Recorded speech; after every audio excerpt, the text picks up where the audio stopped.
Hello दोस्तों, कैसे हैं आप सभी। आज का हमारा टॉपिक है पारिस्थितिक तंत्र। तो पारिस्थितिक तंत्र को थोड़ा परिभाषा के रूप में जानते हैं कि है क्या चीज़ें। पारिस्थितिक तंत्र जो है किसी प्रदेश के या स्थान के जो जैविक घटक है और जो अजैविक घटक है उसके बीच के जो रिलेशन होते हैं कि उनके पारस्परिक संबंध को ही बोलते हैं इकोसिस्टम। अब जैविक घटक में क्या आते हैं, जो जीव हैं वो आते हैं, जो लाइफ हैं वो आते हैं, और जो अजैविक में क्या आते हैं, निर्जीव पदार्थ आते हैं। तो इस प्रकार से हमने देखा कि पारिस्थितिक तंत्र में दो घटक है, जैविक घटक और अजैविक घटक। जैविक घटक में सारे पेड़ पौधे और जीव जंतु आते हैं। इसको भी 3 भागों में बांटा गया है। वो है उत्पादक, उपभोक्ता और है एक जो सी यहाँ पर लिखा नहीं है, नीचे होगा, उसको बोलते हैं अपघटक। उत्पादक मतलब जो प्रोड्यूस करने वाले होते हैं, बनाने वाले होते हैं, वो कहलाते हैं उत्पादक, है ना। और उपभोक्ता जो कंज्यूम करने वाले होते हैं, जो खाने वाले होते हैं, वो उपभोक्ता कहलाते हैं। उपभोक्ता को भी 3 भागों में बांटा गया है, प्राथमिक उपभोक्ता, द्वितीयक उपभोक्ता और तृतीयक उपभोक्ता।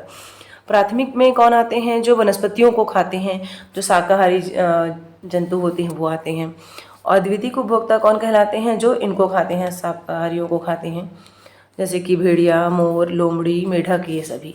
और तृतीयक उपभोक्ता क्या कहलाते हैं, जो द्वितीयक उपभोक्ता को खाते हैं, जैसे कि इसको सर्वोच्च उपभोक्ता भी बोलते हैं ना, सांप, शेर, बाघ एवं चीता, ये तृतीयक उपभोक्ता है। अब घटक की बात कर लेते हैं। इस श्रेणी में वे जीव आते हैं जो इन सभी जीवों को, ऊपर के जीवों को क्या करते हैं, सड़ा के खा लेते हैं, भौतिक पदार्थों में बदल देते हैं।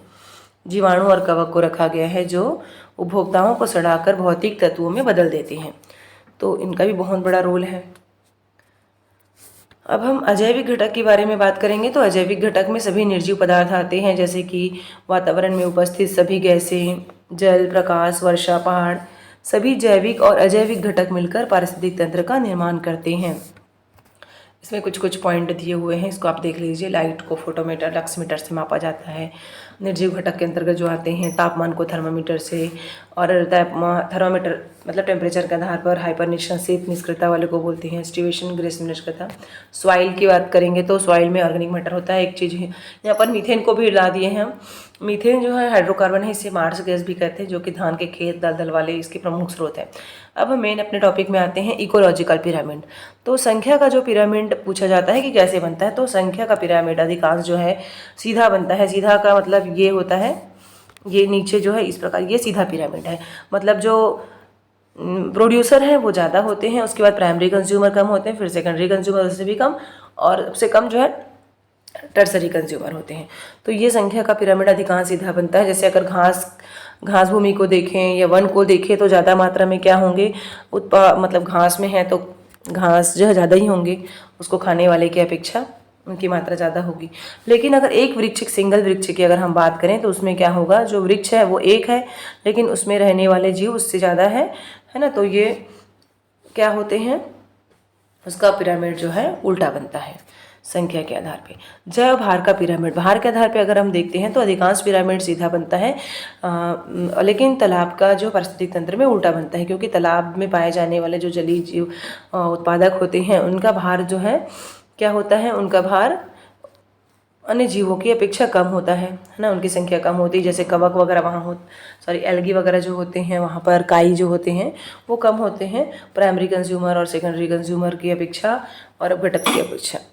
अब ऊर्जा का पिरामिड की बात करेंगे तो ऊर्जा का पिरामिड हमेशा सीधा बनता है, क्योंकि जो एक लॉ पढ़े हैं 10% ऊर्जा वाला, कि सबसे ज़्यादा ऊर्जा जो है हमेशा किसके पास होता है, जो डायरेक्ट सूर्य से ऊर्जा लेता है। जो प्रोड्यूसर होते हैं उसके पास सबसे ज़्यादा ऊर्जा होता है, उसके बाद उससे कम ऊर्जा देते हैं, फिर आगे ऊर्जा का मात्रा जो है कम होते रहता है। तो हमेशा याद रखेंगे कि ऊर्जा का पिरामिड हमेशा सीधा बनता है। अब 25 प्रश्न हैं जिसको हम लिए हैं, तो एक बार देख लेते हैं फटाफट से। पारिस्थितिकी शब्द का सर्वप्रथम प्रयोग किए थे अर्नेस्ट हैकल ने। शब्द का प्रयोग है ना। और पारिस्थितिक तंत्र, पारिस्थितिकी की बात कर रहे हैं यहाँ पर, और यहाँ पर है पारिस्थितिकी तंत्र का। कई बार कंफ्यूज हो जाते हैं लोग, तो थोड़ा ध्यान देंगे। पारिस्थितिकी तंत्र का प्रयोग एजी टॉन्सले ने किया था। पारिस्थितिक तंत्र में होते हैं, अभी हमने देखा, उत्पादक, उपभोक्ता और अपघटक। जो शाकाहारी जंतु भोजन के लिए हरे पेड़ पौधों पर निर्भर होते हैं वो क्या कहलाते हैं, प्रथम चरण उपभोक्ता कहलाते हैं। ये प्रश्न बार बार परीक्षाओं में पूछे गए हैं, उसी में से हैं, तो बहुत ही इंपॉर्टेंट है, ध्यान से आप लोग देख लीजिए। सरल है ये, लेकिन एक बार हमें ज़रूर देखना चाहिए, कई बार कन्फ्यूज़न में गलत भी हो जाता है। जैविक समुदाय में प्राथमिक उपभोक्ता है शाकाहारी। किसी खाद्य श्रृंखला में शाकाहारी होते हैं प्राथमिक उपभोक्ता। तो वही प्रश्न है, पर घुमा घुमा के पूछा जाता है कई बार। घास भूमि क्षेत्र के परितंत्र की खाद्य श्रृंखला में सबसे उच्च स्तर के उपभोक्ता होते हैं मांसाहारी। खाद्य श्रृंखला के परस्पर समूह को कहा जाता है खाद्य जाल। भू पारिस्थितिकी तंत्र में ऊर्जा का मुख्य स्रोत है सूर्य। पारिस्थितिक तंत्र में ऊर्जा का मुख्य स्रोत है, अभी जो हमने पढ़ा है इसको, सूर्य प्रकाश। निम्न में से कौन सा पारिस्थितिक तंत्र सबसे बड़ा है? तो इसमें देखिए रेगिस्तान कंफ्यूज हो जाते हैं, लेकिन समुद्र का पारिस्थितिक तंत्र सबसे बड़ा है। निम्नलिखित में से किस एक प्राणी को किसान का मित्र कहा जाता है? यह है केचुआ। ये तो बहुत सरल है। निम्नलिखित में से जैविक घटक है, तो ये सब मृदा, वायु और जल जो है अजैविक है, निर्जीव घटक है, तो पादप बस जैविक घटक है। 71% पृथ्वी का तल ढका हुआ है जल से।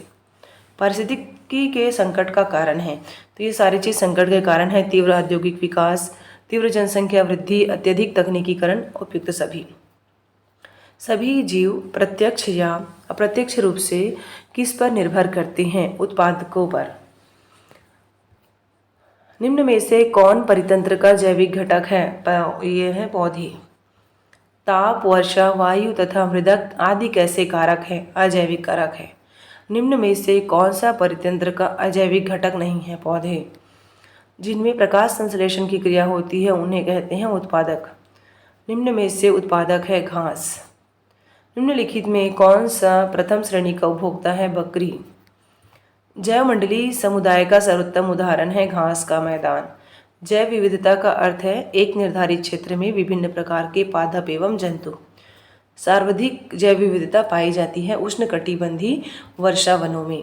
Thank you so much. इसका नेक्स्ट पार्ट भी है, कुछ क्वेश्चन और है, लंबा हो जाएगा करके नहीं बनाए, तो नेक्स्ट पार्ट को जरूर देखिए।